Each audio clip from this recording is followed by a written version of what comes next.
Profe, Sí. perdón, ahí prendo la cámara porque no se me activa. Le quería consultar, sé que por ahí no es de la clase que usted dio, pero es una pregunta muy breve. Es respecto del secreto bancario. Sí. Digamos, lo que está en la ley es que se aplica únicamente a operaciones pasivas, pero ¿en las operaciones neutras también aplica el secreto bancario? No, lamentablemente Porque, no. no. No, no. Lo que tenés que fíjate el artículo, si mal no recuerdo, 57 de la ley de entidades financieras, en, no, el 54. A ver, había una parte que habla de la confidencialidad de la ley de Ah, entidades el financieras. artículo 39 es el secreto. Para el secreto bancario, sí. Sin duda que el Mm. secreto bancario, las operaciones neutras con la caja de seguridad, no las cubre. Es decir, que en realidad el banco, cualquier entidad, cualquier persona te podría pedir y eso no está cubierto bajo el secreto bancario. ¿Cómo lo cubrimos de alguna manera? Por la confidencialidad, por el secreto profesional. Cito, no uso el 39 del secreto bancario, sino la confidencialidad del secreto profesional. Las entidades financieras son entidades profesionales de crédito, razón por la cual tienen, como nosotros abogados, un secreto profesional. En eso yo me escudaría por no dar información profesional o confidencial a terceros. O sea, no me acuerdo, si estoy buscando el artículo exacto, te digo bien, la falla de la memoria, pero estaba en la ley de entidades financieras y en la Carta Orgánica Central, la ley 24.144, creo que estaba ahí el 50 y pico de, a ver, el 53 de la ley 24.144, la Carta Orgánica Central, habla de las informaciones que obtiene la superintendencia. O sea, esto es secreto confidencial a favor del Banco Central, no a favor de las entidades financieras. Y algo similar está en las entidades financieras 50 y pico, no me acuerdo exactamente del número del artículo ahora. Bueno, pero igualmente se apoya en eso. Los bancos, para no dar ese tipo de informaciones con respecto a operaciones que no son pasivas, se escudan en la confidencialidad. ¿Mm? Perfecto, gracias. No, por favor. ¿Alguna otra pregunta, chicos?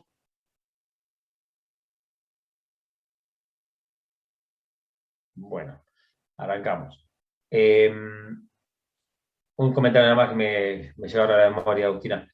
Varias veces hubo proyectos de ley o pedidos políticos para que los bancos informaran las cajas de seguridad a los clientes y con eso tratar de obtener información si estaban no anunciados no el dinero, porque el banco no puede, no conoce, no sabe qué hay depositado dentro de la caja de seguridad, pero sin informar quién tiene caja de seguridad, y así la FIP lo increpaba. Hasta llegó un momento en que, creo el año 2000, fines de los 2010 o por ahí, que se hizo una ley específica sobre la intangibilidad de los datos de los depositantes, como para reforzar lo que ya existía y decir a la gente tranquilos que no lo vamos a pedir, con lo cual dio más susto todavía. Porque acá en Argentina, cuando se hace una ley donde no se va a poder hacer tal cosa, pues se va a hacer.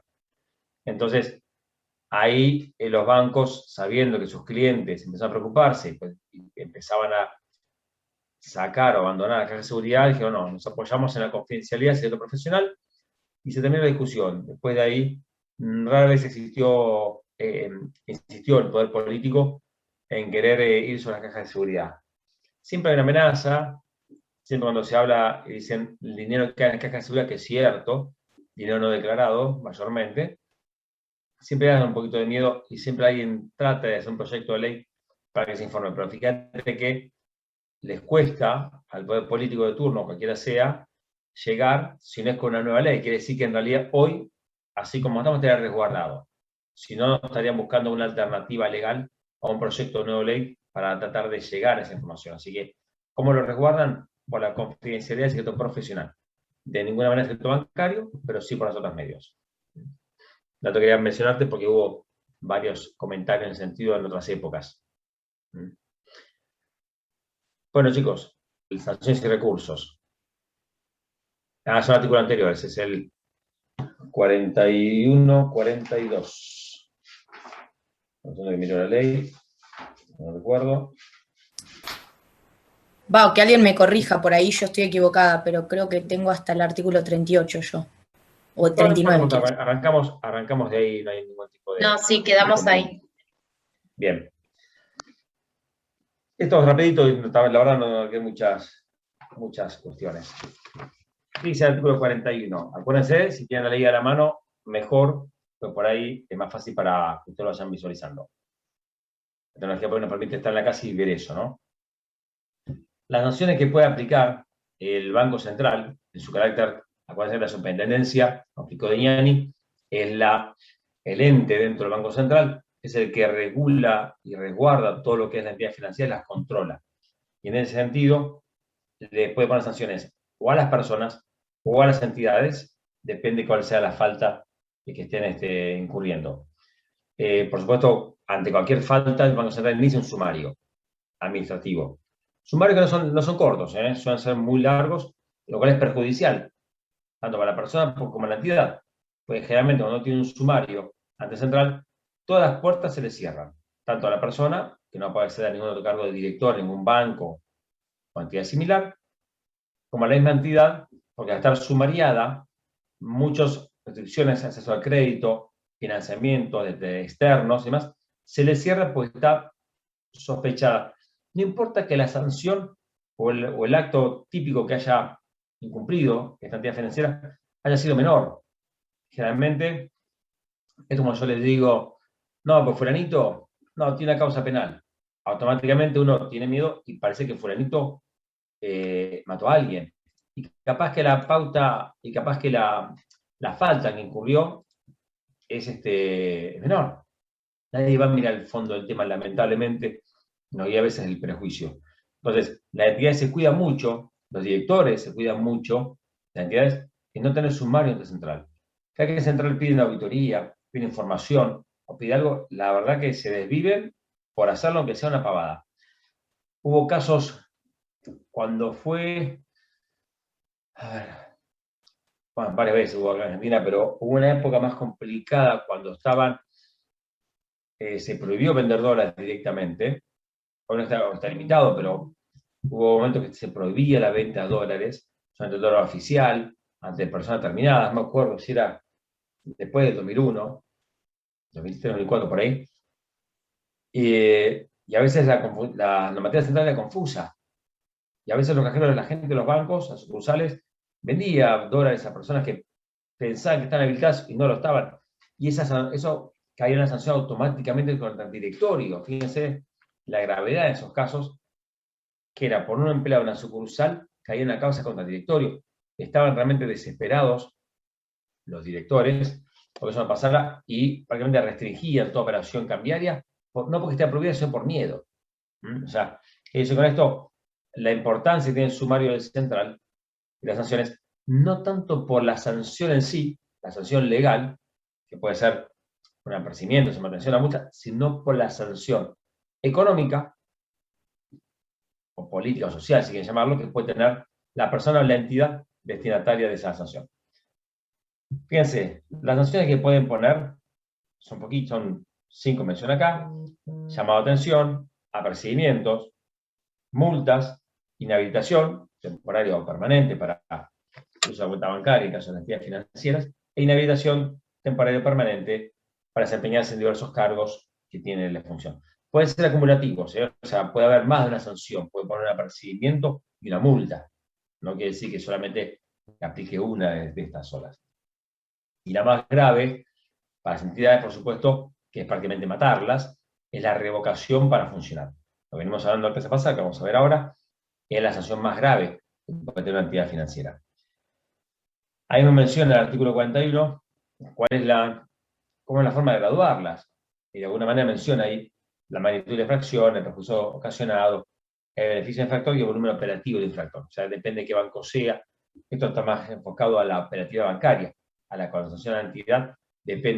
Van a mirar qué tipo de entidad se trata. Obviamente, la sanción es mucho más grave cuando se comete un perjuicio a mis depositantes. Mis depositantes son 10.000, o son 1000.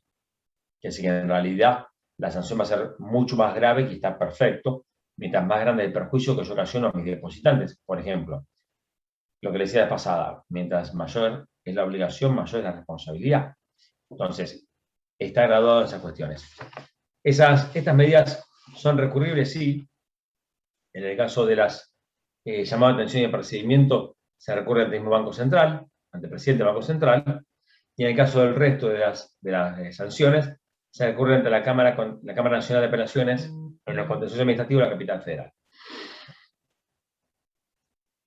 ¿Qué significa esto? Fíjense que en realidad uno puede estar en el Banco de Salta y después poner una multa y tiene que ir a litigar. Pensemos en un director. Le ponen una inhabilitación. Director Banco Salta. Tiene que ir a litigar a Capital Federal, a Buenos Aires, para defenderse de la sanción central. Eso que a veces se critica de por qué tenemos que caer en la Cámara Nacional de Capital Federal cuando podría haber sido un juzgado federal directamente. Está bien, ustedes miran, es el Banco Central, perfecto, pero que sea la justicia federal, en ese caso, la que lo condicione. La respuesta del otro lado es, y lo pasa que la Cámara de Apelaciones, Contencioso Administrativo de la Capital, está más formada en estos temas que un juzgado federal de La Quiaca. Objetable, porque yo no puedo decir quién sabe más que uno que en otro. Capaz que brillante el juez de La Quiaca. Pero lamentablemente quedó en la ley, en el artículo 42, quedó expuesto de esa manera. Y todos tenemos que ir a Buenos Aires para apelar nuestras sanciones. Bueno, viene todo el tema de cobro de las multas, cómo se ejecutan, posición de ejecución fiscal, cómo fue una multa de AFIP. Profesor, una consulta. Sí, cómo no. ¿Puede repetir cuáles son las sanciones que son recurribles ante el Banco Central? La que está en el inciso 1 y 2, o sea, llamado de atención y apercibimiento. Muchas gracias. No, por favor. En la prescripción opera a los 6 años, la comisión del hecho que se está queriendo sancionar. Y la multa opera a los 3 años. Una vez puesta la multa, a los 3 años se queda sin ese ejercicio del Banco Central de ejecutarla. Eso a grosso modo es la parte de sanciones y su ejecución eventualmente del Banco Central. Es muy claro el artículo, así que no requiere mayor explicación. Bien. Vayamos entonces, sigamos con el resto del articulado. Artículo 43. Ya empezamos con la revocación de la autorización para funcionar, la disolución y liquidación de entidades financieras. Ya entramos en una parte un poquito más problemática, más compleja, donde empieza a haber muchas situaciones distintas y hasta a veces contradictorias en la misma ley. Empieza el 43 diciendo que las mismas autoridades de la sociedad, el directorio, la asamblea de la sociedad, puede decidir, vía previa comunicación al Banco Central, que no quiere su decisión de no seguir como entidad financiera. Entonces, en el primer caso estamos en el 43, donde la misma sociedad decide seguir, ya sea por cualquier causa de disolución o un cambio de objeto social. Recuerden esto, me acuerdo si lo dijimos la clase pasada. Las entidades financieras deben tener un objeto único. Yo no puedo ser una entidad financiera ni además dedicarme a construir edificios. Tengo que dedicarme específicamente al crédito, a ser entidad financiera, intermediación de la oferta de recursos financieros entre la oferta y la demanda. Entonces, si yo decido, no, mira, vamos a dedicarnos más a construir edificios, debo informarle al Banco Central mi decisión de cambiar de objeto y de esa manera entro en lo que es una revocación para funcionar como entidad financiera. Algunos oponen esto porque dicen que la entidad financiera que tiene ese objeto único y esa capacidad única no podría cambiar de objeto. Yo creo que no. Fíjense que al final del 43 me mencionan mismo procedimiento de observarse en el caso de decisión de cambio de objeto social, con lo cual me estaría habilitando.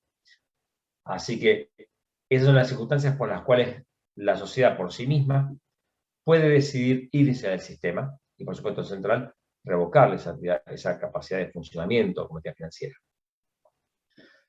Sigue el 44 diciendo que el Banco Central puede resolver la revocación para funcionar y ahí se menciona, a pedido de autoridades legales o estatutarias, lo que decíamos recién, el 43 previo, esto es lo que es la autoliquidación. Cuando uno habla diciendo, ¿puede autoliquidarse? Y sí, pues yo de alguna manera, o entro, decido cambiar mi objeto, irme del sistema bancario, bueno, me estoy autoliquidando como entidad financiera. Acá entra la discusión, insisto que decía recién, si cuando yo decido irme a otro ejercicio del comercio, a hacer edificios, necesariamente debo liquidarme como entidad. Acá de alguna manera yo creo, y apoyándome en el 43, que cuando yo me voy del objeto social de la entidad por lo cambio, no me debo liquidar. Siempre, por supuesto, me deben revocar para funcionar, pero no me debería liquidar. Algunos dicen que en base al inciso A del 44, cuando dice que el Banco Central debe resolver la revocación para funcionar a pedido de autoridades legales estatutarias, parece que estamos en la etapa de autoliquidación y se debería liquidar. Yo no creo que sea así.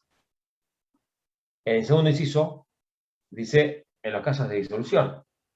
Cuando una sociedad, por cuestiones estrictamente societarias, entra en causales de disolución como persona jurídica, más allá acá no estamos hablando de problemas de solvencia, liquidez ni problemas bancarios, directamente por una cuestión societaria, falta de socio, por ejemplo, si dicen socios, entra en causal de disolución. En estos casos no le queda otra, como se extingue la persona, al Banco Central revocarle esa entidad para funcionar. Estas son las que se llaman, las dos primeras los que mencionamos recién, las dos primeras partes de 44, los primeros incisos, son lo que se llaman los autoliquidación o las causales que dependen de la propia sociedad. Causales internas, endógenas de la sociedad, por la cual se revoca la autorización para funcionar.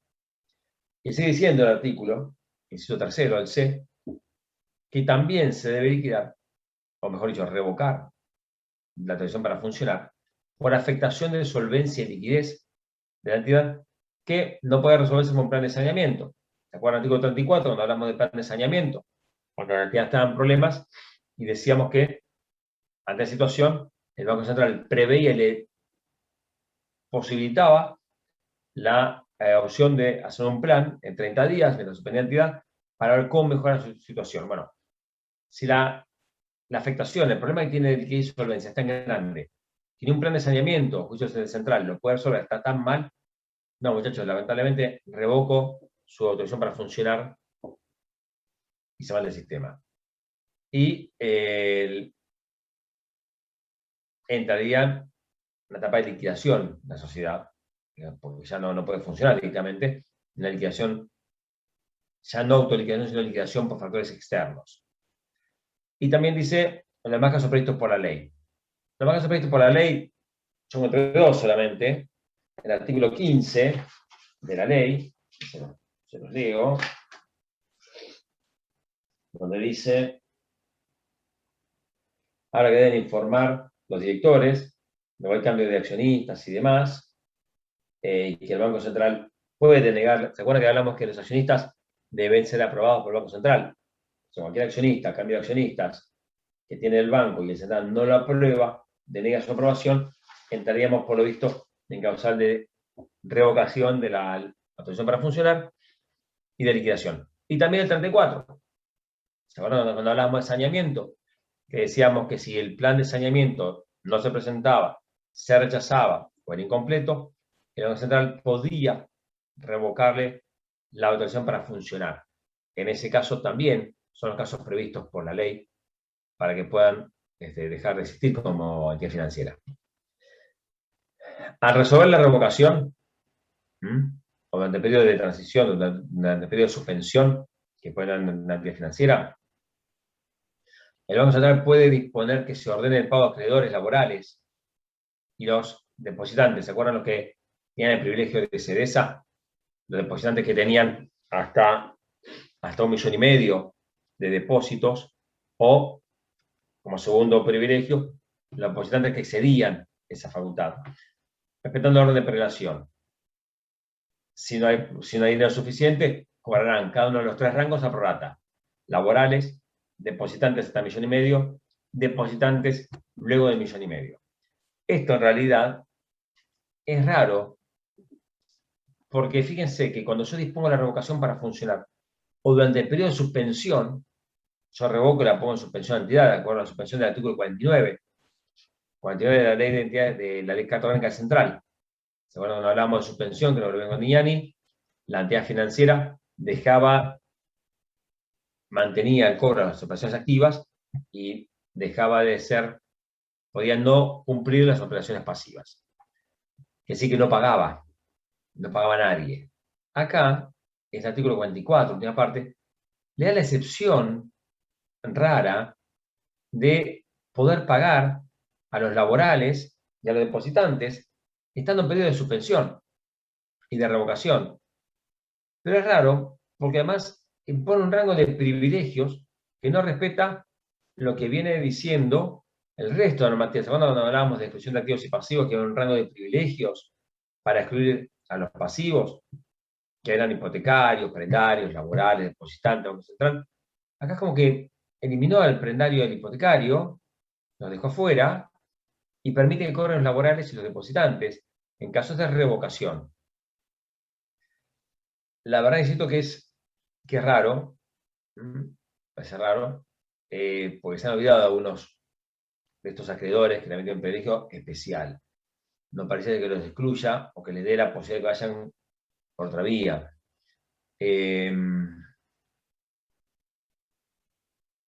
A ver, una cuestión más respecto a esto.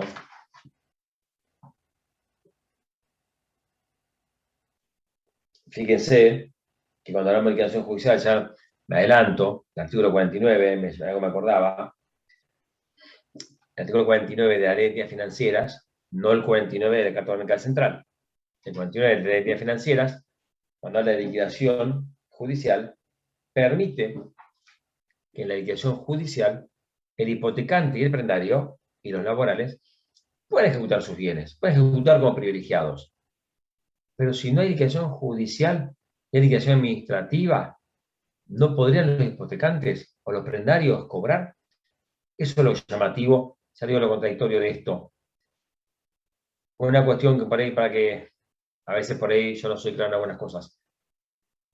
Justo estamos hablando del 49 de la ley Carta Orgánica del Central, y a veces hablamos del 49 de las entidades financieras, que es justo la que dispone de los privilegios. A veces trato de no se confundan. Cuando hablamos de privilegios, es el 49 de la 21.526 de la ley de entidades financieras, y cuando hablamos de suspensión, es el 49 de la ley de la Carta Orgánica del Central, que es la 24.144. Por a veces si voy rápido me frenan, o si no se entiende algo, acuérdense eso. Suspensión es ley, es Carta Orgánica del Central. Privilegios es ley de entidades financieras, por la ley. El Banco Central debe notificar, por supuesto, a las partes y debe notificar al juzgado comercial competente. Por lo menos ya no me mandan a la capital federal. Me dice juzgado comercial competente. Ahora, si no hay causa iniciada, pues la liquidación es la misma sociedad, se disuelve, se liquida sola. ¿Qué juzgado es? ¿Quién debe iniciar la causa? Deducimos que la causa ante la justicia la debe iniciar central. Siempre sí. Aunque la liquidación sea por una persona, sí, por las dudas. Debe iniciar la causa para que quede notificado, expuesto un expediente y eventualmente bajo un control judicial. Pues fíjense que aún en los casos previstos en lo que llamamos la autoliquidación, cuando la entidad se liquidaba, cuando le revocaban la orden de funcionar porque ella lo pedía, o porque estaba en caso de disolución societaria, aún así, si las autoridades legales, las autoridades de la sociedad lo piden, lo tienen pedido en la causa judicial, y el juez considera que hay garantías suficientes, y previa conformidad al Banco Central, podrá autorizar que la entidad se autoliquide directamente. O sea, que ella misma decida cómo liquidar sus bienes y cómo pagar a los acreedores. Fíjense que es raro esto, ¿no?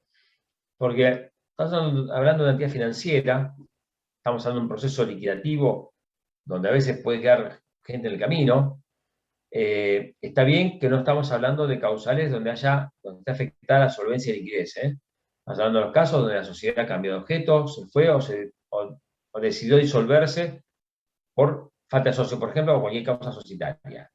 Acá no hay un faltante de plata.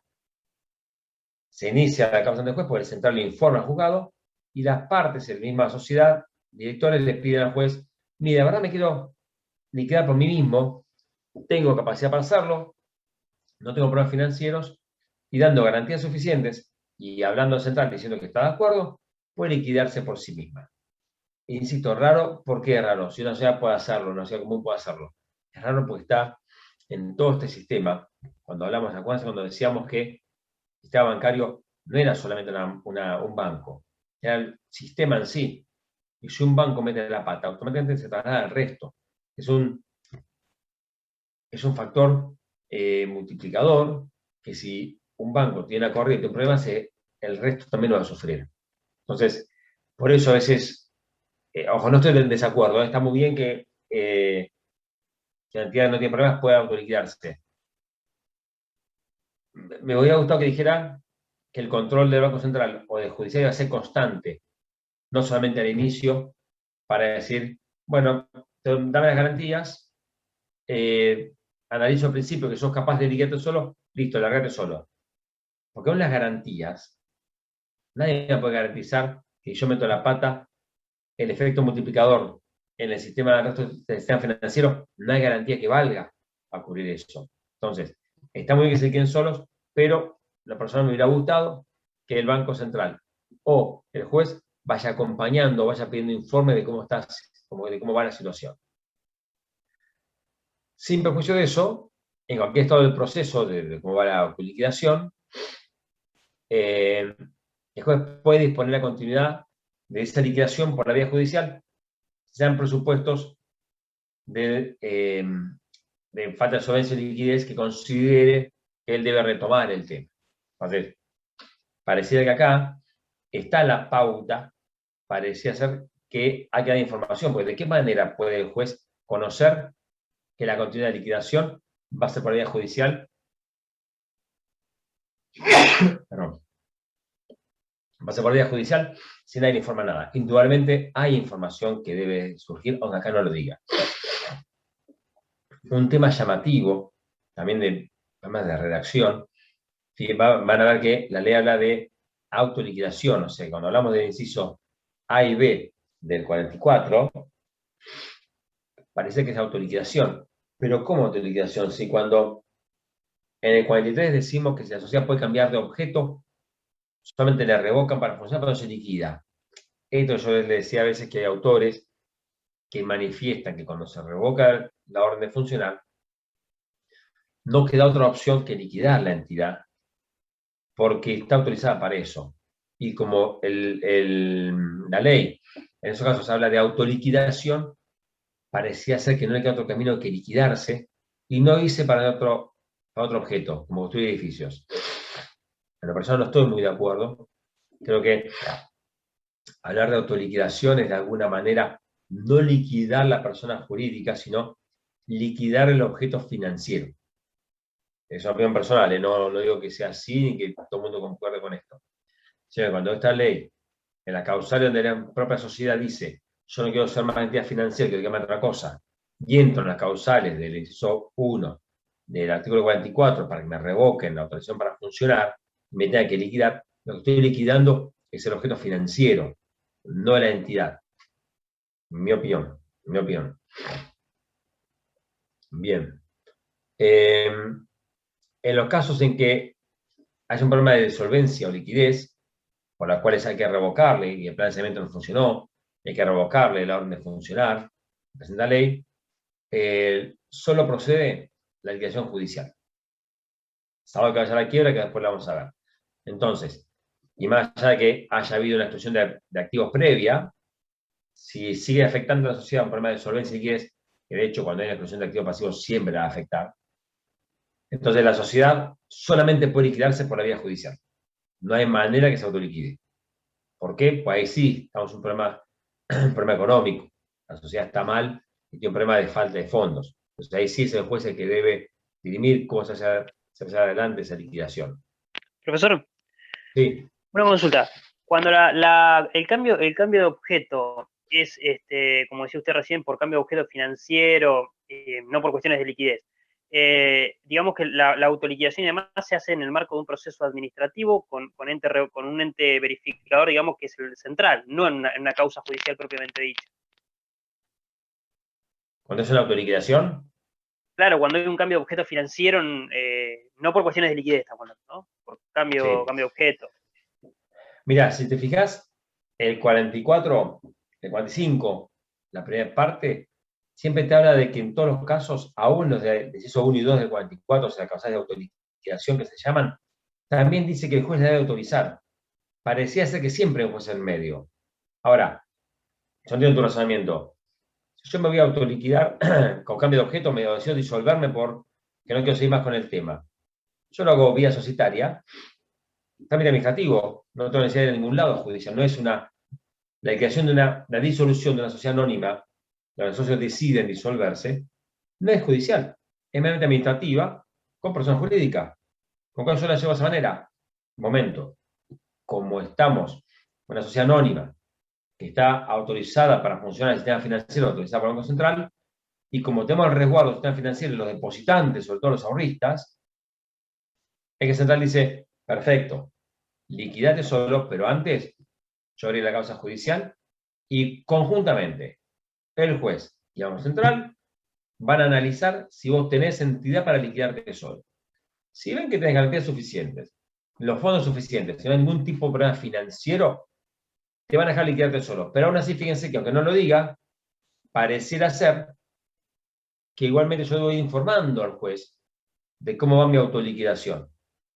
Porque él puede retomar las riendas cuando quiera y judicializarla.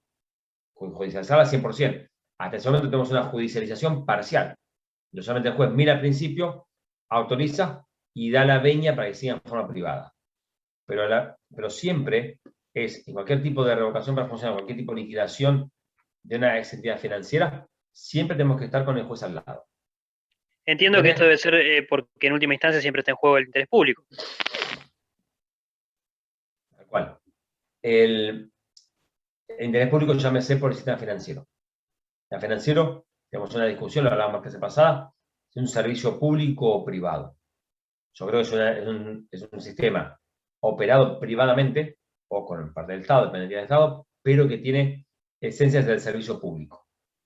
De hecho, hay discusiones todavía al día de hoy cuando los bancos dejan de funcionar, si es un servicio público o no, que deben no dejar de funcionar. Entonces, a los efectos de resguardar el sistema, sobre todo el sistema, eso lo van a ver bien en el fallo que yo les mandé la vez pasada del Banco del Interior, del tema de la Corte, y en rato también, como prima el sistema por sobre la entidad y el sistema por sobre los depositantes de esa entidad.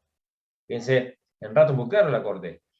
Prima el sistema por sobre la entidad y por sobre los depositantes de la entidad. Por eso, y por ese control que debemos tener y el cuidado que debemos tener, están el juez y el Banco Central mirándome cada paso que doy en las autoliquidaciones. ¿Se entendió? ¿Más o menos?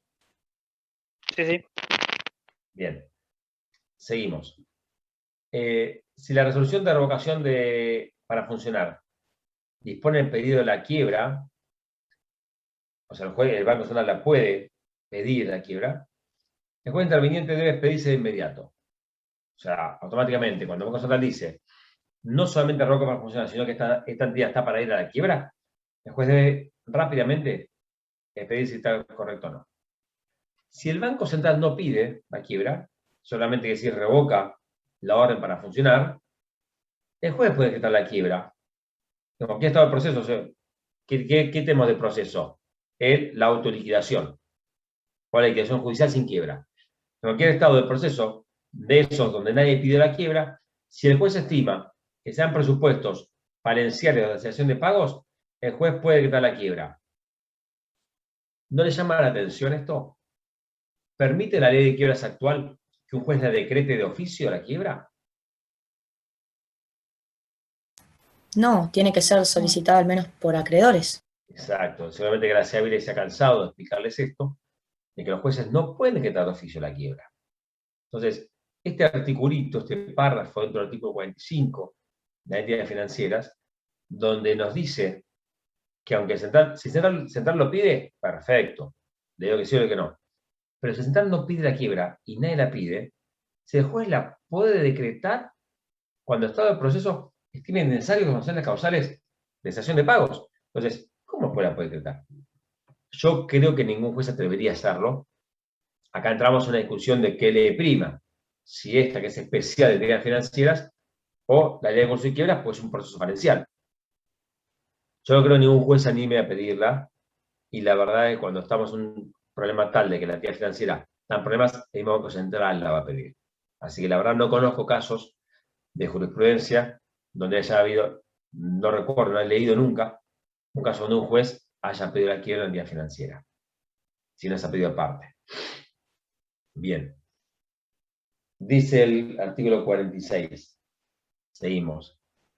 A partir de la notificación, que dispone la revocación para funcionar, y hasta que el juez resuelva el modo de cómo se sigue adelante, cómo se liquida, son nulos los actos que comprometan el pasivo de la entidad. Y por supuesto, dejan de generar intereses. Fíjense que vamos a ver acá algunas pautas en la liquidación judicial muy parecidas a las quiebras, a unos efectos. Entonces, sabemos que al momento que me revocan la orden para funcionar y el juez competente resuelva cómo sigue la liquidación de la entidad, no puedo realizar ningún acto que comprometa el pasivo. Y por supuesto, y además, importante para los acreedores, el obligamiento de intereses se suspende. Fíjense, esto más allá que es lógico, ¿no? Porque si no, estamos en una situación de crisis, reviento todo, está perdido, yo dueño de la empresa, del banco, reviento todo, para tratar de llevarme unos pesos. La verdad que pasa igual. ¿Por qué pasa igual? Porque a veces los bancos, decía antes lo que explicaba que hace pasar el control de Central, es un control informativo, donde el Banco Central sabe que me está auditando en ese momento, hasta que no me audita, seguía porque yo le mando. Y la creatividad contable hace que yo, estando mal, me dice mi sindicatura, señor presidente, estamos mal, la verdad que viene mal, la mano no le veo salida. Bueno, dibujar un poquito los números para sobrevivir un tiempo más. 6 meses más. Que no es difícil. En esos 6 meses más que yo sobrevivo, ¿qué hago? Hago desastre. Empiezo a créditos sin sustento alguno, creo más pasivo, saco plata. La verdad que las entidades que yo he visto que se han tenido que liquidar, los últimos 6 meses han sido desastrosos. Hasta que el Central toma carta en el asunto y le suspende el funcionamiento o le revoca la autorización para funcionar, y a partir de ahí son nulos actos que aumentan el pasivo todos los 6 meses previos, y son desastres. O sea, por eso la sociedad, por eso ninguna sociedad, ninguna entidad financiera se puede liquidar bien. Mucho de lo que estamos viendo acá, que es teoría pura, porque nunca se llega a cobrar nada por parte de los acreedores, salvo los privilegiados. A nosotros no queda nada, pues han llevado todo. Entonces, bien. Sabemos entonces el procedimiento previo, sabemos la revocación, y vayamos ahora a la liquidación judicial. La liquidación judicial, ¿se acuerdan que ya, a momento de revocar, el mismo Banco Central designaba y abría una causa judicial para liquidar la entidad? ¿No es cierto? Entonces, el liquidador judicial es designado por el juez competente. O sea, cuando el juez entiende que no corre la autoliquidación, designa el mismo juez un liquidador.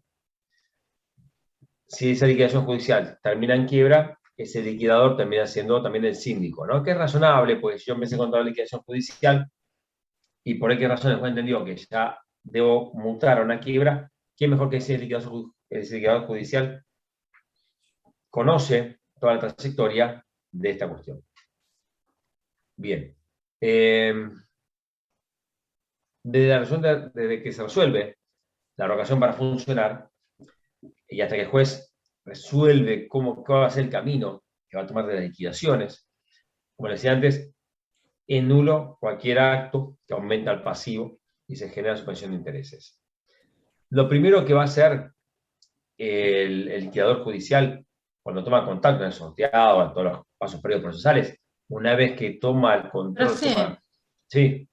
Ay, perdón, no entendí la última parte que dijo de nulo cualquier acto que... Me quedé ahí.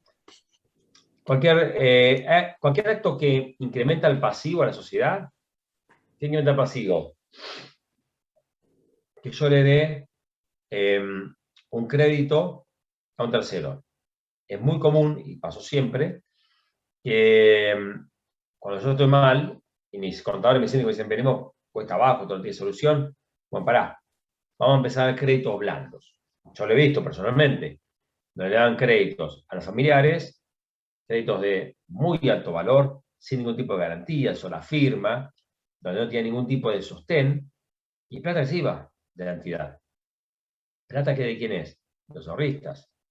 Pues si bien yo vengo mal, sigo teniendo plata a los ahorristas en los plazos fijos. Plata que voy a usar. Entonces, como sé que de alguna manera no tengo escapatoria, llamo a los amigos, a los familiares, a quien sea, testaferros, y empiezo a dar crédito de $100.000, $200.000, $500.000. ¿Qué garantía? A sola firma, una fianza, gente encima es solvente. Y voy vaciando el banco. Voy llevando la plata de esa manera. Entonces, esos actos, una vez que me revocan la orden de funcionamiento, o entro en la etapa de suspensión, no puedo tomar más crédito. Lo que pasa es que el SENDAS siempre llega tarde. Cuando dicta ese acto administrativo, ya es tarde, ya la vaciaron. Pero, en teoría, siguiendo la ley, ustedes saben que con la ley es todo color de rosa, todo perfecto, y después hacemos todo lo contrario, en teoría, la ley nos dice que cuando la cosa anda mal, el central viene, da de baja, revoca la orden de funcionamiento, y a partir de esa revocación de autorización para funcionar, yo no puedo generar más pasivo, no puedo prestar más plata a terceros, no puedo hacer más operaciones activas para no generar más deuda con el banco. Y congelo además los intereses de la plata que debo. ¿Se entiende? Sí, profe, se entendió, gracias. No, por favor. Profe, Decíamos perdón. que una vez que el liquidador entra en funcionamiento, entra en funciones, dentro del plazo de 45 días hábiles, tiene presentado un informe. Un informe que es muy parecido al informe general de la ley de concurso y quiebra. Por eso le decía recién hace un rato que la liquidación judicial tiene matices, no tiene cuestiones muy parecidas a la ley de concurso y quiebra. Ha tomado algunos institutos desordenados, pero los ha tomado. Entonces, ni bien asume el cargo, tiene 45 días para hacer un informe para que el juez sepa dónde está parado. Y es muy parecido al informe general. ¿Cuál es el activo? ¿Cuál es mi pasivo? ¿Por qué llegó hasta la situación? ¿Cuál está la situación de cómo está la empresa? Acto seguido, y luego de eso, la liquidación judicial, como le decía, se suspende todo acto de ejecución forzada, ningún acreedor me puede venir a reclamar nada, se suspenden todos los procesos que tengan causa anterior a la revocación, fíjense, es muy parecido a la quiebra, ¿no? Cuando queda la quiebra, todo acto anterior a la quiebra deja de tener toda acción judicial. Cuando la quiebra es absorbida y suspendida para que la siga la valor de la sindicatura, acá lo mismo. De que me revocan la orden para funcionar, ningún acreedor por causa anterior a la revocación puede iniciar a proceder acto de ejecución forzada contra bienes de la entidad. Salvo quienes, hipotecarios, prendarios o laborales, igual que la quiebra. Igual que la quiebra. Recuerdo que yo les decía antes, cuando hablamos de revocación sola, en simple de 44, y suspendía la entidad, me revocaba la entidad, ahí el 44 me decía que los que podían cobrar eran los laborales y los depositantes.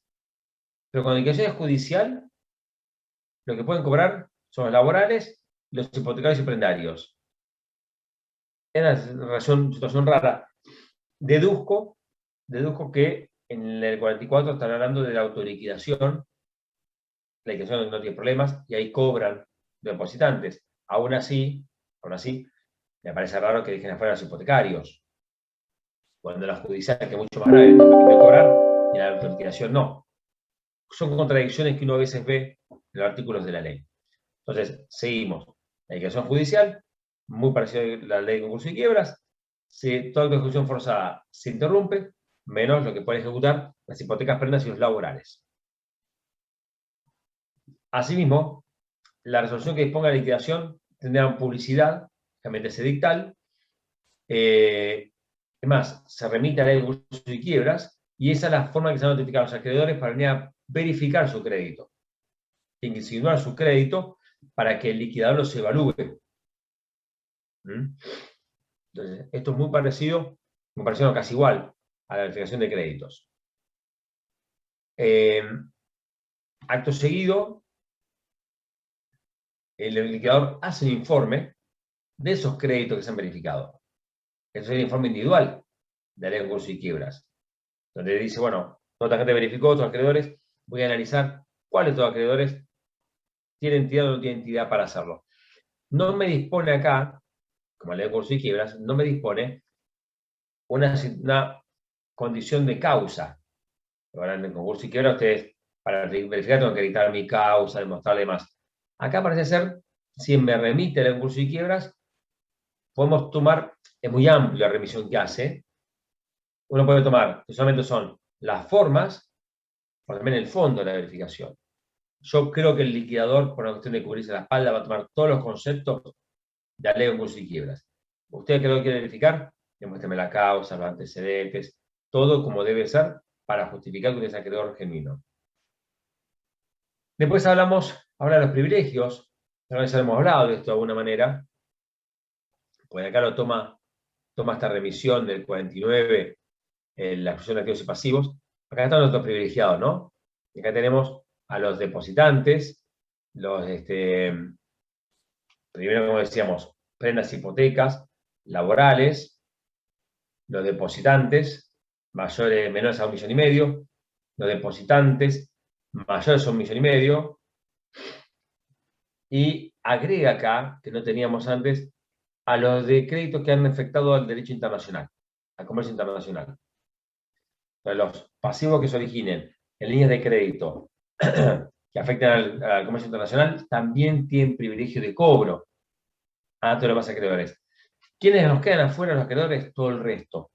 Como decía, la librería que dio el papel, la empresa de limpieza que provee al personal para limpiar, el que le alquiló la fotocopiadora, el que le vendió los muebles al banco, los pintores que pintaron la sucursal. Todas esas personas que andan afuera de privilegios se van a ir a la cola. El liquidador tiene que hacer informes mensuales, una función también que tienen las sindicaturas, aunque no la cumplen en la práctica los síndicos, pero en este caso el liquidador le exige a la ley que haga informes todos los meses al juez para saber cómo está. Tengan en cuenta que el bien jurídico tutelado acá es el sistema mismo, con lo cual es importante cómo se liquida judicialmente esta entidad. Se mira, así que debe informar al juez cómo va esta liquidación. En la práctica, terminan no haciéndose. ¿Por qué razón? Porque las liquidaciones judiciales de entidades financieras son más largas que una quiebra común. Terminan siendo eternas, con lo cual es inviable que todos los meses haga un informe porque no avanza directamente. Una vez que concluye la liquidación judicial, el liquidador presenta al juez un proyecto de cómo se deben distribuir los fondos. Eso es muy parecido al proyecto de distribución final de la ley de concursos y quiebras. En la práctica, la verdad, este informe va a ser muy sencillo porque no hay nada para repartir. O sea, en esta instancia, en la mayor parte de las casas no hay nada, porque lo que había para subastar, los bienes que ya tenía la entidad, no puede prenderse, terminan siendo mal vendidos.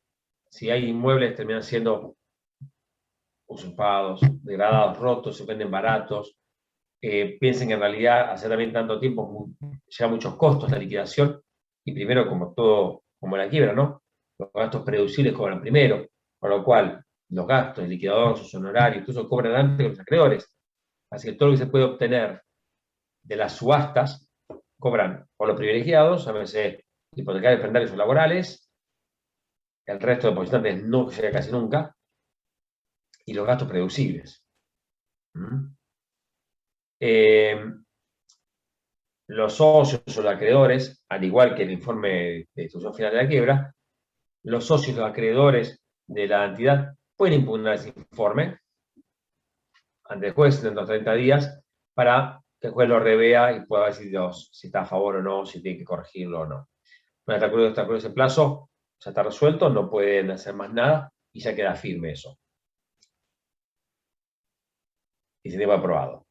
Una vez que se obtiene, de ahí sale un dividendo para ese acreedor, y al igual que en la ley concursal, tiene un año para reclamarlo. Pasado ese periodo de tiempo, pierde ese derecho, igual que la ley concursal. A ver, ¿qué más? Que se deshizo I del 49. Dice que, a pesar de no haber cobrado algo, el resto de acreedores puede ir contra los socios en forma individual. Se siempre usa las acciones que le corresponden a los socios en forma individual, perdón, a los acreedores contra los socios en forma individual. Está bien, es razonable. No aclara acá que de alguna manera sea por dos los socios. Si fuera una sociedad común, de sociedades comerciales común y corriente, ustedes no pueden contra los socios, salvo que haya habido una malversación. De hecho, si piden la quiebra a la sociedad anónima, la extensión de la quiebra al socio tiene que ser una causa justificada, identificación de las masas, se ha sido beneficiado. Acá no aclara esa circunstancia y pareciera ser que podrían quedar acciones. Lo que dice activamente que pueden hacer acciones contra los socios. Habrá que ver qué entiende el juez, si puede ir igual, aunque no haya dolo de los socios, o tener que demostrar una complicidad del socio y una malversación y un aprovechamiento del socio de ese defalco, de esa malversación de fondos para poder ejecutarlo. Bien. De esto no mucho más que se recuerde. No. Pasamos al artículo 50. Quiebras. La quiebra de la entidad. ¿Hasta acá, chicos, alguna duda? O varias, ¿no? Profe, a mí lo que no me termina de quedar en claro es, o sea, ¿la diferencia entre liquidación y quiebra va a ser la normativa aplicable? Y obviamente si se solicita por parte del Banco Central o se declara por parte del juez. ¿O qué otra diferencia? A ver, pero no te escuché bien. ¿Cómo me decís? Claro, porque hasta ahora con usted vimos la liquidación y ahora vamos a ver la quiebra, ¿no? Sí. Y digamos, la única diferencia va a ser la normativa aplicable. Es decir, que en la quiebra directamente aplicamos la ley de concurso y quiebra o cómo. Así es. Así es. En la quiebra lo más importante en realidad es algunos condicionamientos. Vamos a ver qué pone la ley de quiebras. Pero hasta acá, yo entiendo a dónde vas a apuntar la pregunta. Está bien. Pareciera ser que la liquidación judicial es casi una quiebra. Con lo cual, abreviada, porque toma algunos institutos puntuales más importantes de la ley de quiebras, me parecía ser que ya hay la liquidación judicial ya es una cuasi quiebra. ¿Para qué la quiebra en sí? En realidad, no es que el central opta por ir a la quiebra como primera medida. Generalmente, de las liquidaciones judiciales se puede saltar a la quiebra. Es raro que el Banco Central pida la quiebra directamente de la entidad. Sobre todo porque hay un poco de responsabilidad del mismo banco en cómo se llegó a eso en central. Pero generalmente las quiebras son pedidas por terceros. Ahora sabes cómo la pueden pedir los terceros o no, pero no es que el central mismo las pide. Generalmente se contenta con escribir activos y pasivos, como veíamos antes, 35 bis. Después, cuando queda la entidad, el remanente, el residuo de la entidad, le retira la autorización para funcionar y luego de eso le pide la liquidación. Como hay problemas de solvencia y liquidez, seguramente, 100% de los casos, ha habido problemas de solvencia y liquidez en esas entidades residuales, además de revocables, les inicia la liquidación judicial y la manda directamente a la justicia. Si un tercero pide la quiebra, ahí entramos en el artículo 50 y siguientes. Es raro, porque el juez tiene facultad, aunque el central tiene facultad para hacerlo, que el central pida la quiebra. Pero el proceso es muy parecido, el de quiebra se lo conocen, y el de judicial, ya lo vimos recién, tiene muchos matices de la ley de quiebras. La quiebra ahora tiene algunas particularidades que le impone al juez a poder la quiebra y al proceso de la quiebra. No sé si te referías a eso un poco lo que me preguntabas. Claro, sí, porque me resultaba tan similar que digo, ¿de qué depende que se pida el otro instituto si ya esto más o menos es llegar a un acuerdo, en definitiva, con lo poco que queda, digamos, o no? Sí, más que es un acuerdo, es una etapa liquidativa. La quiebra que esencialmente una liquidación. Concepto nuevo también de Agarabuso, y creo que es irreversible, que además de liquidación es una renacer del deudor para que vuelva a trabajar. No es el caso de estos, las entidades financieras que no pueden volver a ejercer su profesión de bancos, con lo cual nos vamos a la primera excepción de la quiebra, que es meramente liquidativa. Entonces, si la quiebra es liquidativa y la liquidación judicial es liquidativa, ¿qué diferencia entre una y otra? Tal cual. La diferencia está en que en la liquidación judicial el liquidador tiene un control un poquito mayor y el central está un poco más encima.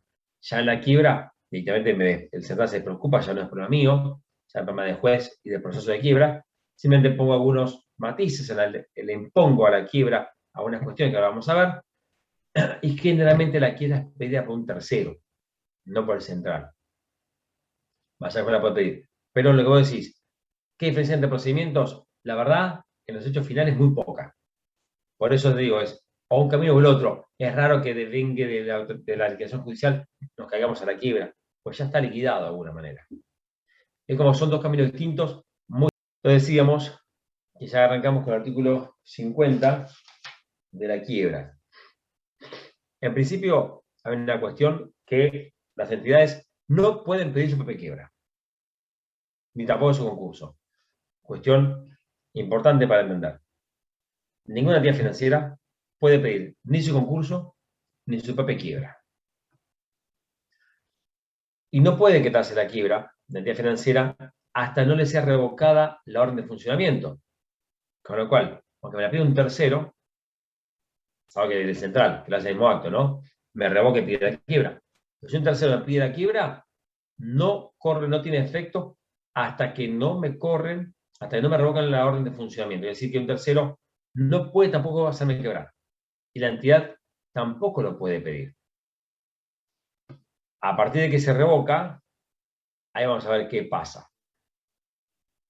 Ahora bien, cuando la quiebra sea pedida por circunstancias que de acuerdo a la legislación común, debería correr, los jueces deben rechazar de oficio ese pedido y mandar al central, para que sea el central el que diga cómo tiene que seguirse acá en adelante. Entonces, lo pide un tercero, pues la rechaza automáticamente. La desestima el pedido, pero manda a la central y le dice, che, central, guarda que esta entidad le pide una quiebra. Por algo es, fíjate qué problema puede ser. Ustedes saben que a veces los pedidos de quiebra pueden ser, como la palabra exacta no me sale, bueno, forzosos para tratar de compeler o obligar a una persona a pagar algo, que puede ser un cheque, por ejemplo, le pide la quiebra, más que nada como un efecto intimidatorio o de, no sé la palabra, de coacción, cuando te están diciendo, si no pagas te pido la quiebra, ¿eh? En realidad, tiene patrimonio sobra y un cheque no hace ningún problema. Entonces, si un pedido de quiebra es de esa magnitud, el juez la rechaza, manda al central y el central dice, a ver qué pasó. No, están queriendo ejecutar un cheque de entidad financiera que tiene patrimonio sobrado, pero por este acreedor no quiso pagar el cheque. No, de ninguna manera vamos a pedir, no vamos a permitir que se pida la quiebra de esta entidad y tampoco le vamos a revocar la orden para funcionamiento. Así que rechazar la quiebra, que vaya por la vía del cobro ejecutivo común y corriente. Y vos al revés. Central, acá tengo una persona que pide la quiebra. ¿Qué tiene? Y es terrible, es una cartera de crédito impaga por 100 millones de pesos. Y el central mira el patrimonio y dice, no, está reventada. Entonces, le revoco la orden de funcionamiento y después yo, central, pido que le caiga la quiebra, de alguna manera. Si el Banco Central dispone de la revocación para funcionar, comprende además la decisión de que pide la quiebra, se lo informa al juez y ese juez que la dicta de esa manera. Sigue diciendo el 50. Ante un pedido de quiebra que formule el liquidador judicial, acuérdense que el liquidador judicial estaba designado en la intervención judicial. O cuando se hacía liquidación, cuando se abría la causa de liquidación de la entidad o de revocación. El juez puede dictar sin más trámite, conforme a lo que ya hemos dicho antes, ¿no? O puede considerar que el deudor, el banco, puede hacer alguna mención al tema y decir, ahora, ¿cuál es tu respuesta? Doy traslado de este pedido para que te defiendas. Pero pueden no hacerlo. Fíjense que hoy en la ley de quiebras, cuando uno le pide la quiebra a una entidad, el juez automáticamente da traslado. Acá es una posibilidad que tengo. Cuando me la pide el Banco Central o el liquidador judicial, puedo dar traslado o no al deudor que se defienda, o se la decreto automáticamente. Fíjense, estas facultades que pueden ser por ahí un poquito difíciles a veces de comprender, un poquito, no sé si llamarlas abusivas, pero sí por ahí un poco duras. Acuérdense, cuando hablamos de artículo 45, hablamos de que el juez puede decretar la quiebra. Cuando revocaban, ¿se acuerdan cuando hablamos de que si el Banco Central revocaba la orden de funcionamiento y el juez en esa causa judicial que se inicia al efecto de controlar ve hechos que son sanción de pagos, puede el juez de oficio decretar la quiebra? Esto es muy parecido. Esto es un pedido de quiebra del liquidador judicial cuando ve que se revoca la orden de funcionamiento, la entidad no tiene salida, y el juez indica en vez de traslado la decreta automáticamente. Fíjense estas actitudes, estas prerrogativas que tiene el juez en una situación de la quiebra de la entidad financiera que no tienen la ley de quiebras común. Por eso les digo que si bien yo aplico la ley de concurso y quiebras, le impongo algunos condicionamientos al juez, algunas cuestiones que van más allá de la ley de quiebras por la ley específica de entidades financieras. Esta dureza establece la ley de entidades financieras. Y me dice además que se va a aplicar en su plenitud la ley de concurso y quiebras, salvo algunas cuestiones. ¿Cuáles son las cuestiones excepciones a la ley de concurso y quiebras? Primera cuestión importante. No pueden ser reputados ineficaces, ni pueden ser revocados los actos del 35 bis. ¿Se acuerdan lo que hablamos de la cuestión de activos y pasivos? Si alguien me dice que la entidad entró en quiebra o en sanción de pagos porque yo le saqué los activos y pasivos y por eso me quiere revocar esa acción de activos y pasivos para volverla a la entidad y que sean liquidados con el resto de la masa de los bienes en beneficio de todos los acreedores, no se puede. Es una restricción, también lo habíamos hablado en 35 bis, en el punto quinto del 35 bis, no se pueden ir para atrás, no se puede revocar el sistema de exclusión de activos y pasivos ya formalizado. De ninguna manera. Los actos quedan firmes y no se pueden pedir ningún tipo de ineficacia con respecto a eso. ¿Estamos? ¿Qué más? Tampoco los redescuentos. Cuando el Banco Central aplica redescuentos a entidades, estos ya consumados, que generan ante el central una garantía, por el central del acreedor, tampoco pueden ser revisados. ¿Qué es el redescuento? ¿Cómo usted, Banco Central, conociendo la situación de la entidad, le otorgó a este banco redescuento? O sea, le dio plata contra documentos que está ejecutando y que entró en insolvencia, el Estado se encontraba. Entonces usted, que encima tiene un privilegio, ¿se acuerdan que el Central tiene un privilegio, ¿no? En el artículo 53, después de hipotecantes, prendarios, laborales, depositantes, venía el Central, usted sea privilegiado, me va a llevar la plata porque usted le dio mal dinero, no, vuelve para atrás, no, de ninguna manera. También la ley de entidades financieras le restringe que los créditos que tenga el Banco Central por descuento sean observados, con lo cual queda dentro. No puede seguir, por una cuestión lógica, la protección de la empresa.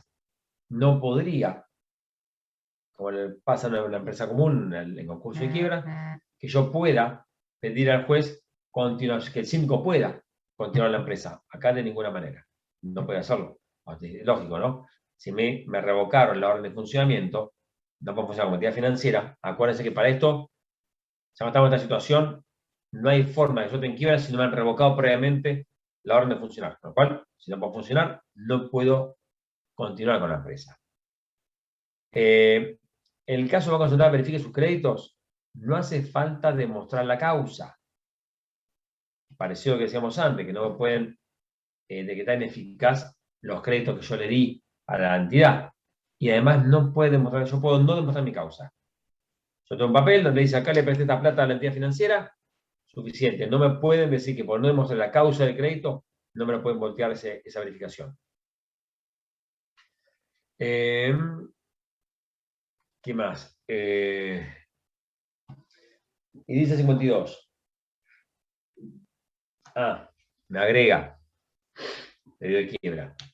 Cuando hemos tenido una entidad estuvo en la exclusión de activos y pasivos, ningún acreedor, salvo el Banco Central, me puede pedir la quiebra. Acuérdense que hasta ahora, hasta veíamos viendo el anterior, el artículo 51, los terceros no podían pedir la quiebra, pero estaba restringido a que el central pasaba al central, el central decía estaba bien o estaba mal, y si considera estaba bien, decretaban la quiebra.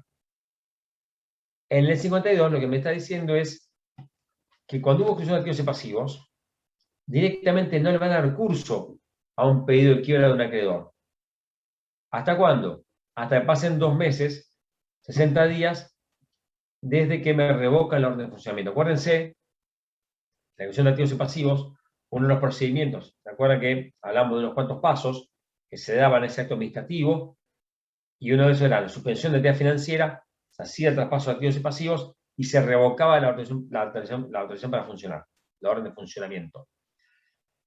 A partir de que se revoca esa autorización para funcionar, me corren 60 días para que un acreedor, el de la librería, el de la fotocopiadora, me pueda pedir la quiebra. Si la pide antes, ni siquiera le dan curso. Acuérdense cuando hablábamos antes del artículo anterior, que no es que no le dan curso, le daban trabajo al central, que el central opinara. Acá ni siquiera le dan curso. ¿Por qué esto? Porque quieren, la ley quiere, que nadie objete la exclusión de activos y pasivos, quiere alejarla de cualquier tipo de inconveniente. Acuérdense que decíamos la clase pasada, que la exclusión de activos y pasivos, la parte más importante, lo que vemos todos los días, es la exclusión de activos y pasivos. Ese sistema, ese instituto para concursal que establece la ley, quiere dejarlo lo más incólume posible, no puede ser tocado por nadie, que nadie pueda objetar ni declarar ineficaz. Entonces, además tiene que ser rápido. Decíamos que tiene que ser rápido para que el sistema siga funcionando. Y después tenemos 60 días donde nadie puede decir nada. Recién ahí, transcurrido ese plazo de 60 días, puede ser declarada la quiebra a pedido de un acreedor, pero nunca tiene que afectar ese activo y pasivo excluido. Insisto, siempre que se revoque la autorización para funcionar y 60 días después, recién ahí va a ser eficaz el pedido de quiebra del acreedor. Ya desde entonces la entidad financiera ya no es tal. Es una sociedad común y corriente. ¿Entiende? Después dice, y acá entra el artículo 53, ya vamos terminando lo que es la ley de financieras, habla el 53 de los privilegios del central. Que los fondos que al central le asignen tienen privilegio por sobre el resto de los activos, de los acreedores, salvo hipotecas, prendas y laborales y los depositantes. Ahora vamos a ver qué pasa y qué dicen los fallos de la Corte con respecto a este privilegio del central, el superprivilegio. Hay un artículo desgraciable hace unos cuantos años que habla del superprivilegio del Banco Central con respecto a los demás acreedores, cosa que es cierta, por otro lado, y hasta dónde llegaba. Lo último, el artículo 54, no requiere mayores, ya fuera de todo esto de liquidación, habla de que en los casos de, habla 193 del Código de Comercio, en realidad ya no existe más, es la cuenta corriente, habla que las certificaciones, se lo digo porque es un punto del programa que sea un poco importante, que cuando el banco en quiebra o liquidado tenga que certificar un saldo de la cuenta corriente bancaria, bueno, va a tener más funcionarios, los que van a firmar van a ser el liquidador judicial o el síndico de la quiebra. Una cuestión que no es menor, pero como está en el programa, no quería dejar de mencionárselos. Hasta acá hemos terminado un poco con lo que es la ley de entidades financieras, y ahora me gustaría hablar de las cuestiones que tiene la ley, los problemas que nos puede llegar. El primer problema que podemos ver acá, en todo lo que hemos visto estas dos clases, de lo que es la liquidación, y que hacen problemas, lo primero la casa presencial es más fácil, ¿no? Porque no tiene ni de vuelta más corrido, pero lo primero que siempre nos llama la atención es el menoscabo a la labor judicial que hay. O sea, cómo el juez tiene funciones, por supuesto, pero un poco limitado, siempre es el central, el que tiene que darle el pie para seguir, para pedir la quiebra, para revocar, para funcionar, que abra la causa. Incluso en la parte donde dice que el liquidador, lo tengo acá, bueno, en este momento, pero hasta a veces el liquidador judicial puede ser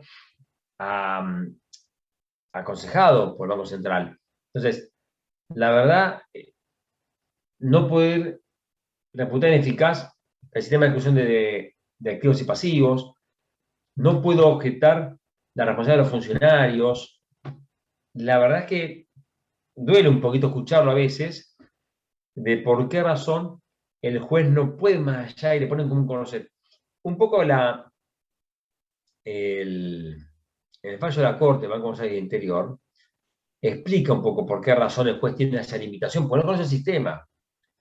Y de esa parte uno puede estar de acuerdo que si no conozco el sistema como juez, no puedo violentar las actitudes o no puedo cuestionar las actitudes del Banco Central y sus resoluciones.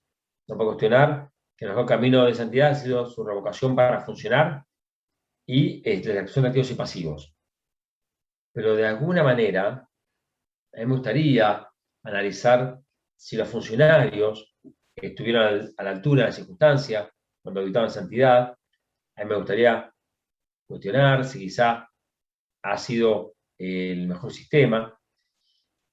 Es dudoso, es más que opinable, digo, porque cada vez no soy un proclive a judicializar las cosas en general. Yo sé que judicializar algo automáticamente lleva a que todo se demore. El sistema bancario no permite demoras. La entidad en problemas es una manzana podrida que puede expandirse rápidamente y hay que matar rápido esa podredumbre, que sacar rápido esa manzana de ahí. Ese incendio hay que apagarlo rápido. Y el Poder Judicial no me permite ser tan eficiente en ese sentido. Entonces, de alguna manera estamos entre la clásica contradicción o los contrapesos de rapidez contra justicia. Si en este sistema bancario permite o es compatible con una demora judicial. La verdad que tengo mis dudas. Creo que de alguna manera las resoluciones del central están bien que no sean objetadas, pero sí me gustaría que las autoridades central puedan ser responsabilizados por los errores del sistema, porque para eso están ahí, tienen un muy buen sueldo, una gran calificación, un buen currículum, y para eso están, que respondan por sus actitudes. Esta imposibilidad de ir contra los funcionarios, el resto me parece bien hasta diría, pero contra los funcionarios nació, creo después del efecto tequila, sobre los mediados de los 90, cuando hubo un gran problema de las entidades financieras locales, donde se cayó muchas entidades regionales, y a partir de ahí, la frase de Caballo decía que hay que quedarse con 20 bancos nada más, el resto se cayeron, y ahí el central dijo, bueno, yo me voy a acercar a todos estos problemas. Si ustedes quieren hacer este procedimiento de creación de activos y pasivos, yo no voy a someterme a esa responsabilidad. Entonces les generaron, y creo que fue inicialmente esa exclusión de responsabilidad, fue por un periodo corto, o sea, para salir de ese momento, y como eso pasa en Argentina, se mantuvo, y hoy es letra firme, y ningún acto de funcionarios del central puede ser objetado. Entonces, eso creo que está mal.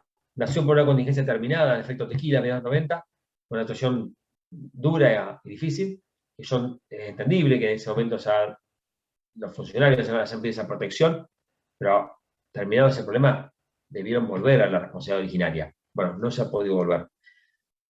Nadie habla de los acreedores comunes, hasta solamente tenemos los privilegiados, pero los comunes, insisto, el de la fotocopiadora, el que prestó los muebles, el de la empresa de limpieza que daba al personal para limpiar la sucursal, el pintor que pintó la sucursal, están totalmente desvalidos. Y encima no pueden pedir la quiebra hasta dentro de 60 días. O sea, hasta 60 días después de que me revocan el orden de funcionamiento no puedo pedir ni siquiera la quiebra. sea, estoy viendo cómo me niebla una empresa, no puedo hacer nada. Soluciones, y no, la verdad tampoco las encuentro, porque rara vez alcanza el activo excluido para cubrir esos privilegiados. Con lo cual, la verdad que volvemos al mismo punto. ¿Por qué llegamos a esta situación de crisis de la empresa, del banco, si no tuvo que haber un mejor control anterior? Se habla también de menoscabo a los depositantes. Pues acuérdense que se genera una innovación de sus créditos y se genera una nueva forma de pagarles a ellos de acuerdo a lo que el Banco Central y la entidad adquirente fijaban. Ni les preguntaban a ellos si está de acuerdo en esta forma que te voy a pagar. No, se ponía un nuevo plan y se acabó la historia. Insisto, capaz que no hay tiempo, no es posible tampoco hacerlo. Mejor eso que nada, ¿no? ¿Qué más? Me acuerdo de otras cuestiones que se critica a esto. No, la seguridad jurídica, pongo otro judicial, y pongo estas cuestiones. La responsabilidad, insisto lo mismo, de funcionarios. Hasta qué punto ellos tienen la liviandad de decir, hacémoslo.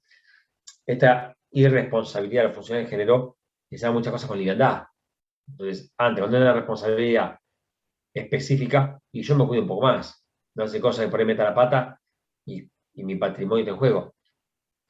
Hoy la verdad que eso no existe. Y si bien, vuelvo a insistir, se generó esa particularidad en un momento extraordinario, de efecto tequila, no debió prorrogarse en el tiempo y no debió permanecer hasta el día de hoy. ¿Qué más? Hay un tema importante, decía, de los gastos prededucibles, perdón, del privilegio del central.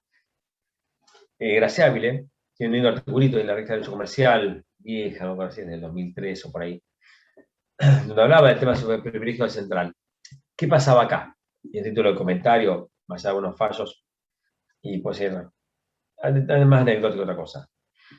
Este privilegio que tiene el central, artículo 53 que vimos recién, antiguamente, el central, y logró un fallo Schaber, en el 87, antes de la modificación de la ley de financieras, logró que le pagaran al Banco Central su privilegio, su crédito central, antes que los créditos prededucibles inclusive.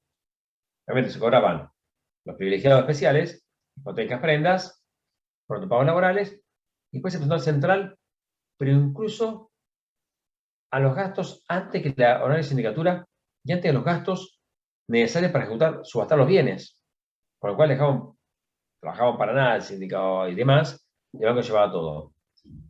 Este fallo de la Corte, el año 87, fallo Schaber, fue cambiado en el 89, el fallo Sidesa, la Cámara Nacional Comercial de Capital Federal, la Sala D, 2 años más tarde, dice, la verdad es una locura que el Banco Central, además de sus responsabilidades, y encima de posición privilegio, venga a cobrarse antes que los créditos prededucibles, que son esos gastos prededucibles lo que permitieron cobrar.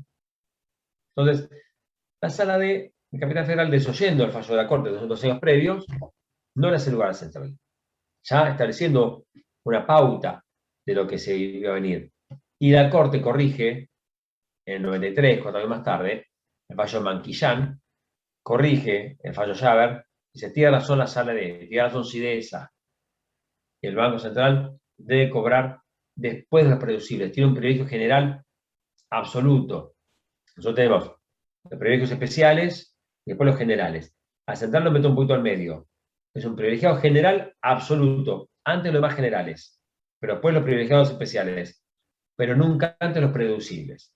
Con lo cual, así lo entendió Manquillán en la Corte, y así fue hasta el día de hoy, de esa manera. Hay una cuestión, por ahí interesante, que comentarles, por ahí ya nos queda un poquito, puede ser una pregunta. Hubo, insisto, en la presencial es más fácil para ir de vuelta, pues yo acá les tenía una pregunta. Hubo 3 casos. El Banco del Suquía de Córdoba, el Banco Vice de Santa Fe, y el Banco Versa del Banco de Entre Ríos, en la provincia de Entre Ríos. En los 3 casos, el Banco Central les revocó la autorización para funcionar, y en los 3 casos, la entidad, ya obviamente de exclusión de activos y pasivos, seguía teniendo sus pasivos, por supuesto, sus acreedores, Y ahí voy con el chat. Siguió con los acreedores y pidió su concurso preventivo. Corresponde, acuérdense que habíamos visto hace un ratito, por el artículo 52 y más, que la entidad no puede pedir su concurso preventivo. Ahora, cuando la entidad le revoca la autorización para funcionar y deja esa entidad financiera, ¿puede pedir su concurso preventivo? Pues ya no más entidad financiera. Le revocaron la autorización para funcionar y el central no pidió la quiebra.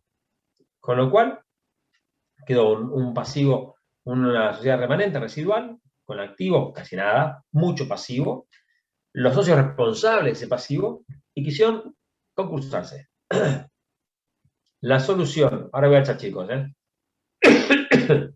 la conclusión de Córdoba, Banco Suquía y Santa Fe, Banco Bíceres, que sí, que se podía concursar, porque si una entidad que estaba en liquidación, el artículo, creo que era quinto, decía que se podía concursar una entidad en liquidación, ¿por qué no esta entidad, que ya no es una entidad financiera, es una entidad en liquidación, ¿por qué no podía pedir su propio concurso? Y en Córdoba y en Santa Fe se lo dieron. Entre Ríos no. Entre Ríos dijo, ¿cómo voy a concursar una sociedad cuando la finalidad del concurso es que la entidad lave sus deudas, haga un acuerdo preventivo y siga con vida? Y no puede ser con vida esta entidad, porque su objeto está agotado, que su objeto es ser entidad financiera.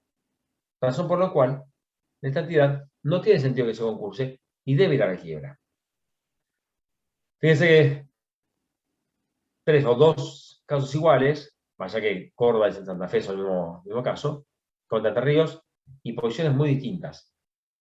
Entonces, interesante para verlo. Opinión de ustedes, acá no hay nada dicho, es todo opinable.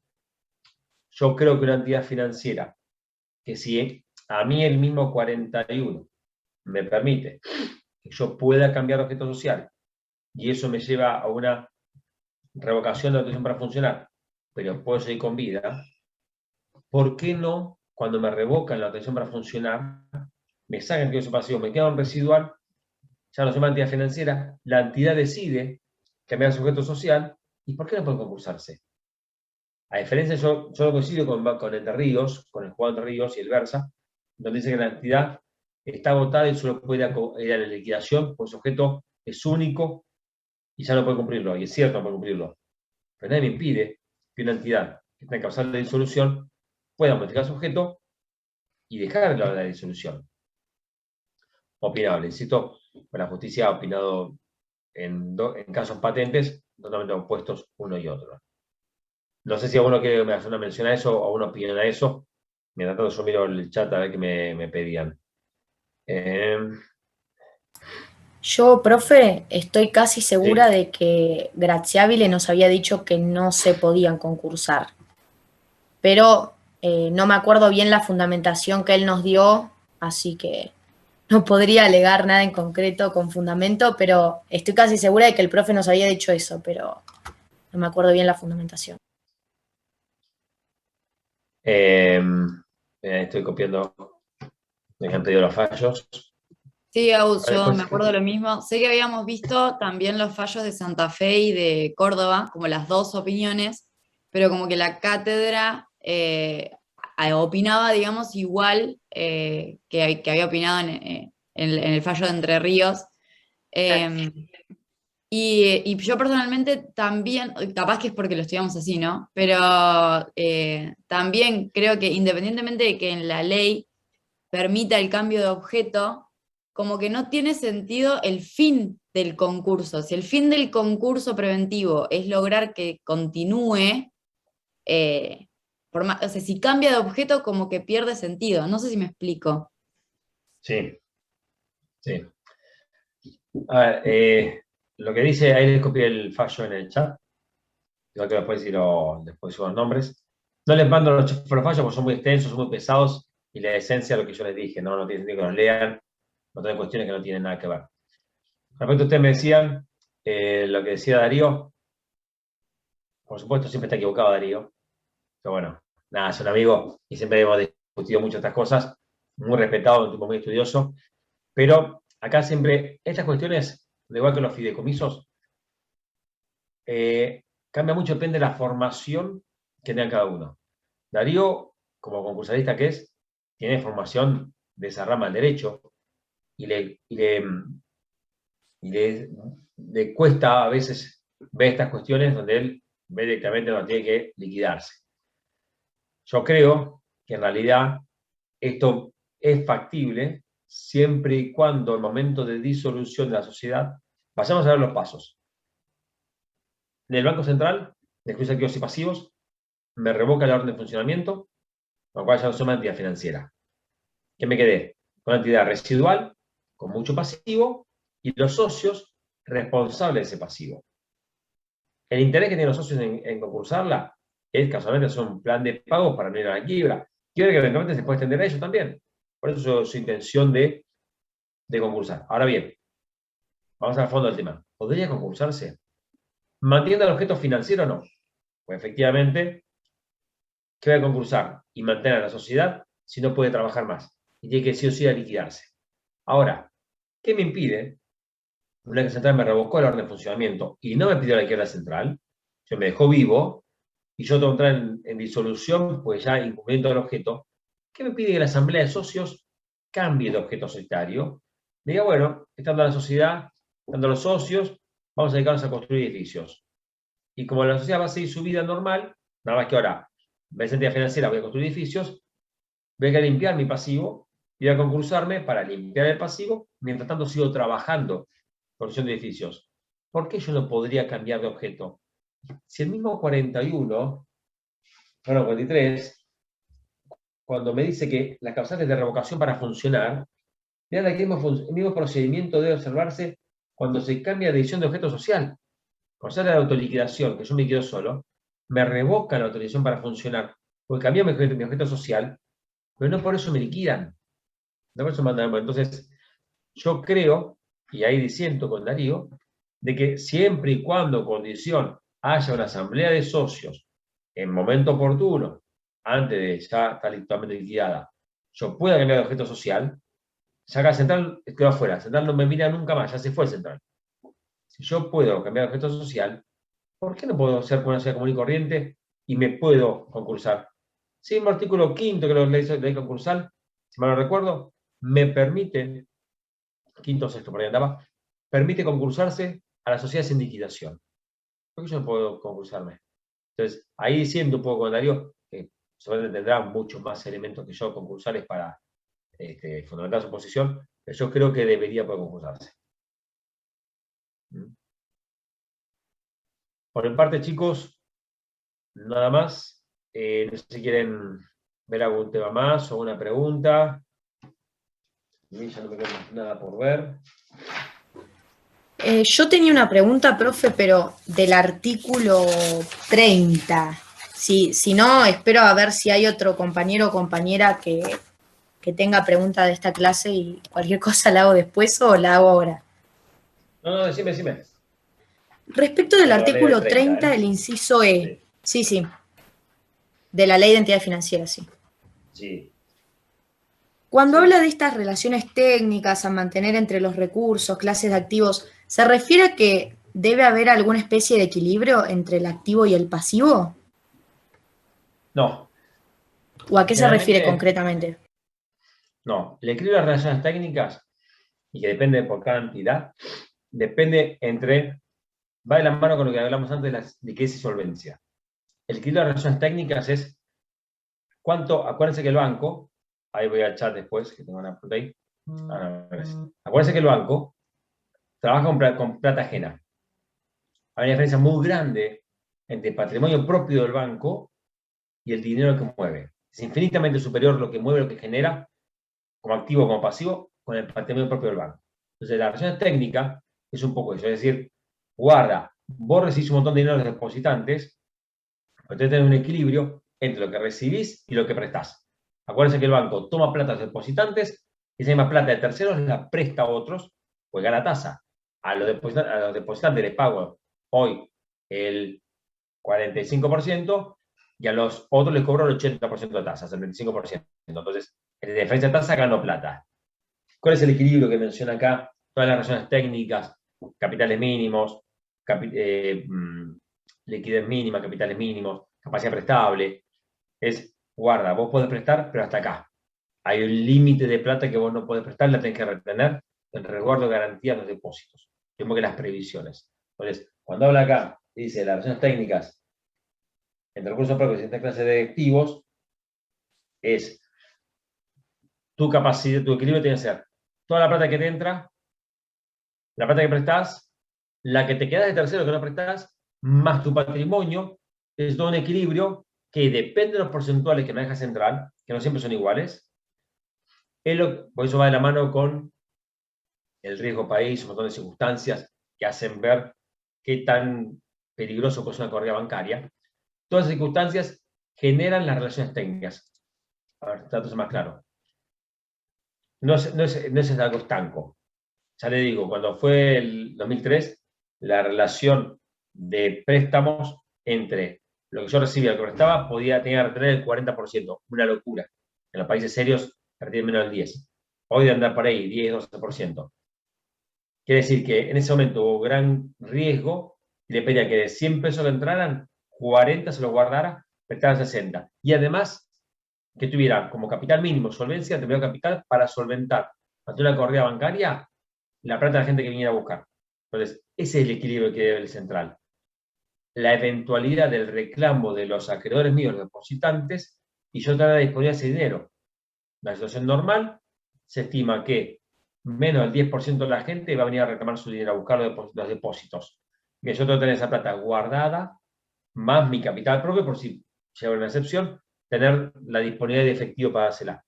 Ese es el equilibrio de las relaciones técnicas. Insisto, que van cambiando constantemente, no siempre son las mismas. Va a depender de la situación económica, social del país, política, van cambiando esas ratios en el Banco Central. Perfecto, muchas gracias. Bien. Chicos, yo sé que esto suele ser complicado de leer, complicado de entender. Yo tampoco soy más claro explicando. Así que tienen los correos nuestros, tienen los chats. Cualquier pregunta tengan, sobre todo en esto no hay mucha doctrina. Como ustedes me preguntaban la vez pasada, para leer no hay mucho para leer. Nadie escribe mucho esto porque es pesado, es poco práctico. Y solamente se ven algunos casos puntuales. No todos los abogados tienen acceso a trabajar con esto. Entonces, duda que tengan, por favor, nos consultan, nos mandan un correo. Nosotros lo respondemos, no tenemos ningún inconveniente. A veces tardamos un poco más, un poco menos, depende de cómo esté uno el día a día. Pero el día se lo tenemos que responder. Y si hace falta, tanto en mi caso como el doctor Robó o Dignani, los abogados Lombardi, que estaban en el tema personal, hasta hemos atendido en nuestros estudios a alumnos cuando tienen dudas y quizá el correo no se ha sido suficientemente claro o quizás es difícil para explicarlo por escrito. Así que no duden, por favor, en preguntarnos cualquier cosa que no quede clara. Muchas gracias, profe. Clarísimo igual. Gracias, profe. Bueno, cualquier cosa, chicos, a disposición. Y si hay alguna pregunta más, si no, ya los libero.